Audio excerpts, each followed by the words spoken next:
السلام علیکم. وعلیکم السلام. میں فاطمہ بات کر رہی ہوں پنڈی سے.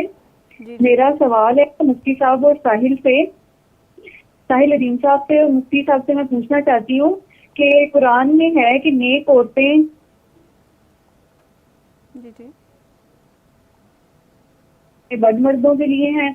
تو میں اپنا یہ ذاتی جو ہے نا وہ ایکسپیرینس کی بنیاد پہ جب یہ آیت دیکھتی ہوں تو مجھے سمجھ نہیں آتا کہ اس کی انٹرپریٹیشن کیا ہو سکتی ہے. کیونکہ میں نے تو اپنی زندگی میں کبھی کوئی ایسا کام نہیں کیا جس کی وجہ سے میں اللہ کی جو ہے نا وہ گناہگار ہوں یا میرے شوہر کی امانت میں کوئی خیانت ہو. تو لیکن اس کے برعکس میرا شوہر جو ہے وہ دوسری عورتوں کے ساتھ اس کے تعلقات بھی ہیں اور وہ میرے ساتھ مار پیٹ بھی کرتا ہے اور دنیا کی مجھے لگتا ہے کہ ہر برائی شاید اس ایک شخص میں ہے. اور مجھے سمجھ نہیں آتی جب میں یہ قرآن کی آیت پڑھتی ہوں تو میں بالکل اس کو سمجھنے سے قاصر ہوں. تو میری اس بارے میں رہنمائی فرمائیں. بہت شکریہ جی آپ کا. ساحل صاحب تو ڈسکنیکٹ ہے. مفتی صاحب. بسم اللہ الرحمن الرحیم. دیکھیں جہاں تک قرآن کی آیت کا تعلق ہے قرآن پاک کا حکم تو بالکل واضح ہے, اس میں تو کوئی شبہ نہیں ہے. قرآن نام ہی اس چیز کا ہے لا ریب فیہ, جس میں شک کی کوئی گنجائش نہیں ہے. بعض دفعہ نا ہمارے سمجھنے میں تھوڑی سی کوتاہی ہوتی ہے.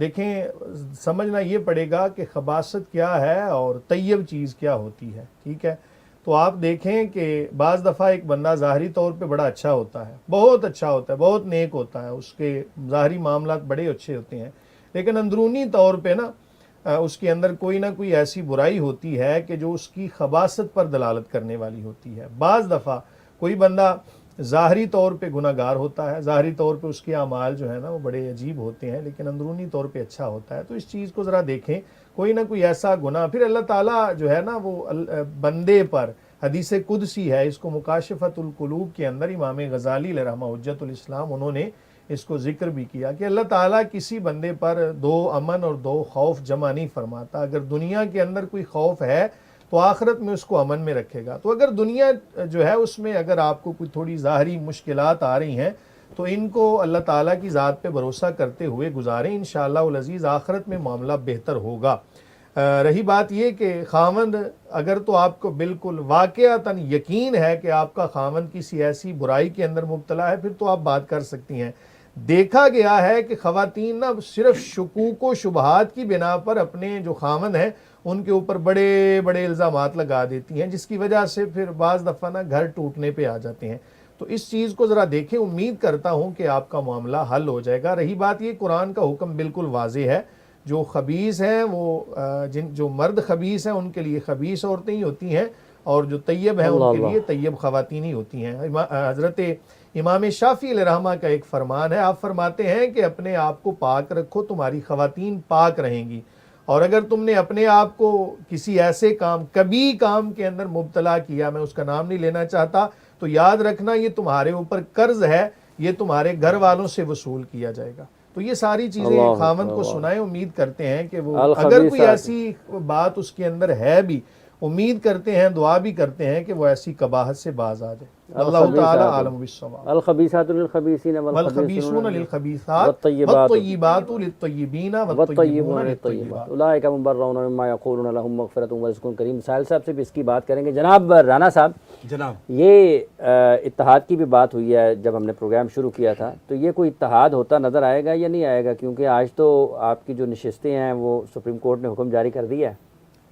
کس سے اتحاد کی بات کر رہے ہیں؟ یہ جو سیاسی جماعتیں ہیں. اچھا دیکھیں, ہمیشہ مسلم لیگ نون نے تو ہمیشہ کوشش کی ہے کہ مفاہمت سے, ٹیبل ٹاک سے مسائل کو حل کیا جائے, لیکن ایک پارٹی ہے وہ ضد پہ ہے کہ ہم نے ٹیبل ٹاک نہیں کرنی, سیاسی لوگوں سے بات نہیں کرنی.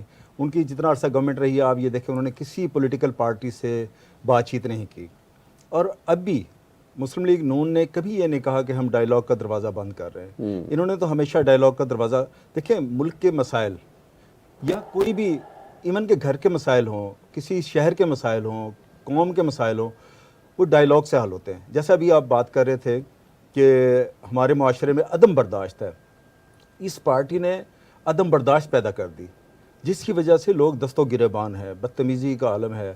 تو کہنے کا مطلب ہے جیسے ہمارے مذہبی طور پہ ہمیں عدم برداشت سے جان چھڑوانی پڑے گی اور فرقہ واریت سے جان چھڑانی پڑے گی، اسی طرح سیاست میں بھی ہمارا ایک ہی مدعا ہونا چاہیے کہ ہم نے اپنے ملک کے لیے بہتری کے لیے کام کرنا ہے، نہ کہ اپنی پارٹی کے لیے بہتری سوچنی ہے، نہ اپنی ذات کے لیے سوچنی ہے، بلکہ اس کے اوپر ہمیشہ اپنے ملک کو، اپنی قوم کو اہمیت دینی ہے، تو مسائل حل ہوں گے۔ آپ بات کر رہے تھے، میں یہ سمجھتا ہوں کہ ہمارے معاشرے کا اس وقت سب سے بڑا مسئلہ جو ہے نا وہ عدم برداشت بن چکا ہے۔ حالانکہ ہمارے نبی پاک صلی اللہ علیہ وسلم نے آپ نے جو درس دیا اس میں سب سے اہم اخلاق ہے۔ آپ نے فرمایا سب سے مضبوط عمل اخلاق ہے۔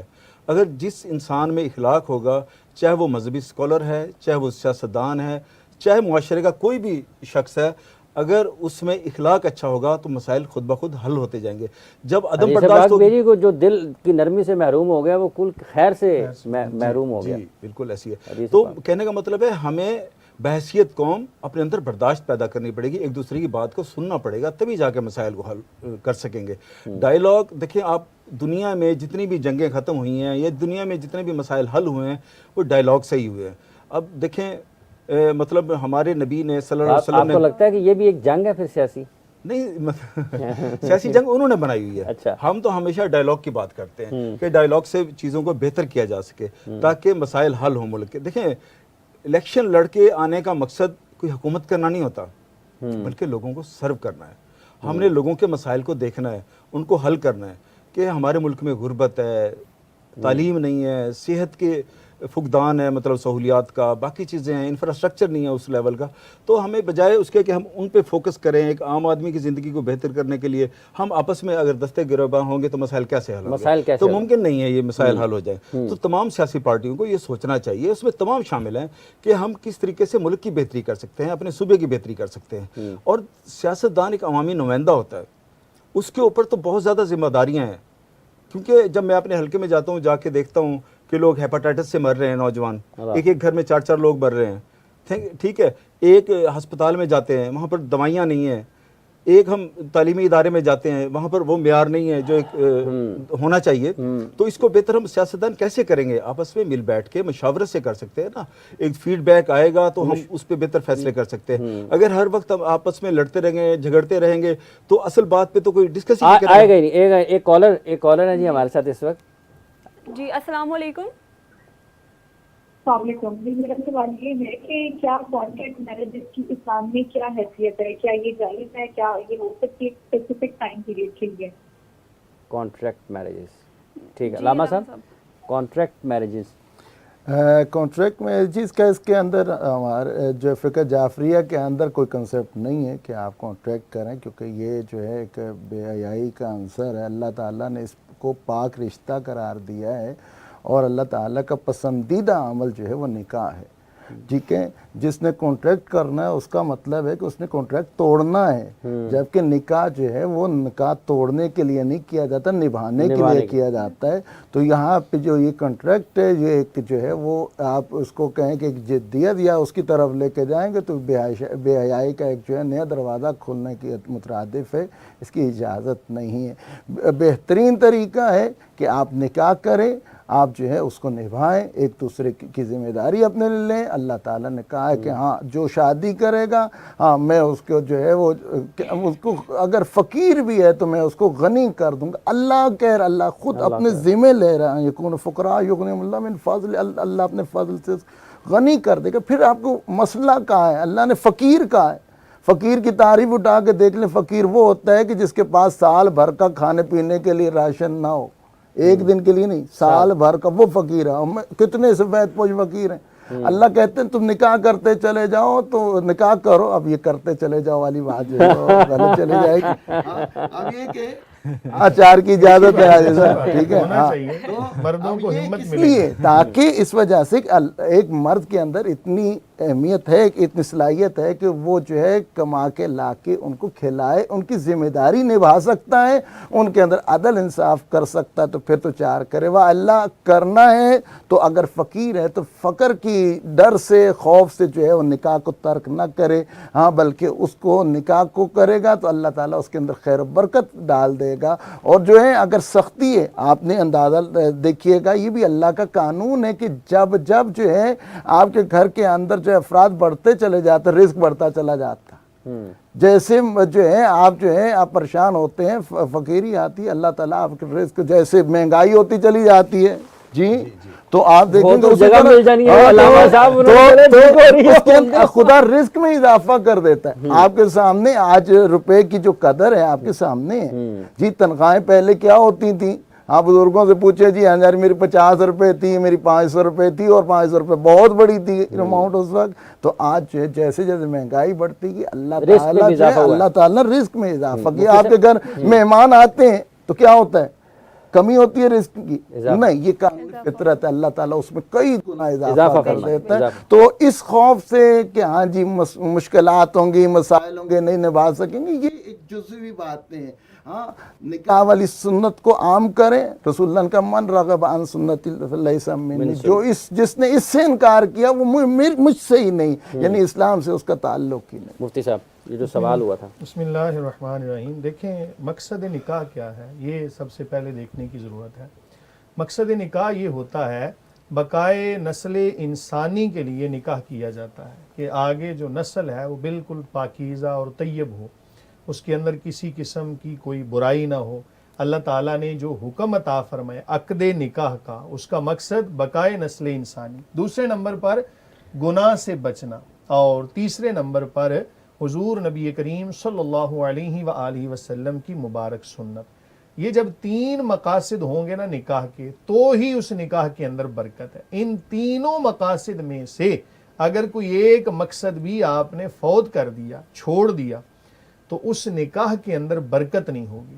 ٹھیک ہے، پہلی بات تو یہ یاد رکھیں۔ اب جو آپ نے سوال کیا ہے نا کانٹریکٹ سے میں تو یہ سمجھا ہوں کہ ایک خاص میعاد کے لیے، خاص مدت کے لیے نکاح کرنا، اور جیسے ہی وہ مدت پوری ہو نکاح خود بخود ختم ہو جائے۔ تو یاد رکھیں، واضح رہے کہ نکاح مطلقاً ہوتا ہے۔ نکاح کے اندر کوئی بھی ایسی شرط لگا دینا کہ جو نکاح کے اصولوں کے منافی ہے، نکاح شرعی طور پہ نافذ نہیں ہوگا۔ بلکہ ہمارے فقہائے احناف نے تو یہاں تک لکھا کہ اگر کسی بندے نے نکاح کیا کہ میں 200 سال تک کے لیے نکاح کرتا ہوں، تب بھی وہ نافذ نہیں ہوگا۔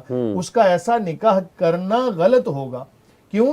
کہ اس میں لمٹ آ گئی۔ نکاح ہوتا ہے ان لمیٹڈ، کہ میں ساری زندگی جب تک سانسیں باقی ہیں تب تک کے لیے نکاح کرتا ہوں۔